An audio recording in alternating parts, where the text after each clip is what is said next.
So I've been fielding a lot of inquiries on social media and whatnot about the Bahamas and the Digital Assets and Registered Exchange Act. And this is mostly spurred because FTX all of a sudden got a license in the Bahamas.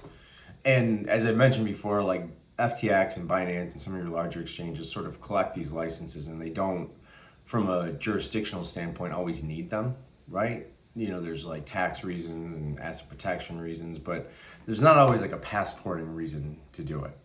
But here there may be, right? And what's nice about the Bahamas license is that it is the only license that basically endorses both spot trading and derivatives trading, right? In most cases, like in places like Singapore or even like the UK or United States, what you would have to get is a license for spot trading, like just your peer-to-peer crypto trading, and then also for the securities and futures thereof, right? Like the derivatives, so options, futures, what have you. And having it in one license obviously spares you the cost of having to get an ancillary securities or futures endorsement, which just doubles the process. And those licenses tend to be more difficult to obtain and more costly, and also require far higher bars to entry in terms of like the capabilities, if you will, of the individuals involved. So the Bahamas is sort of combining it into one, provided you're able to offer derivatives on just cryptocurrencies and nothing more. So it's a good place, and what I like about it, in addition to the sort of robust nature of the license, is that there's ample opportunities for banking, right, for fiat banking, and many banks in the Bahamas are now starting to offer crypto custody alongside traditional fiat banking and even payment processing.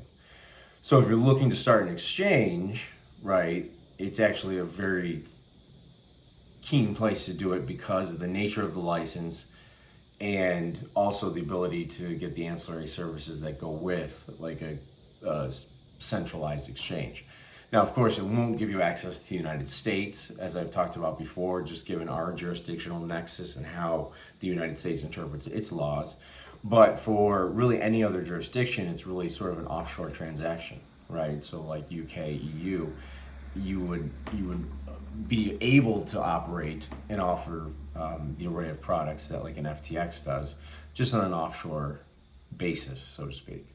So, it's not the cheapest, obviously, right? It comes with, a fairly decent price tag, $5,000 application fee, $15,000 license fee. Your capital requirement starts at 300,000 US, which is much higher than like say even a Switzerland, in Singapore. But it's definitely worth checking out because of the nature of that license itself, and it's like broad expansive reach in terms of the products you can offer, which really allows you to compete. Because when you look at the landscape, there's a ton of spot exchanges out there. And most of them in this environment are surviving on exchange listing fees, right? The trading volumes just aren't there.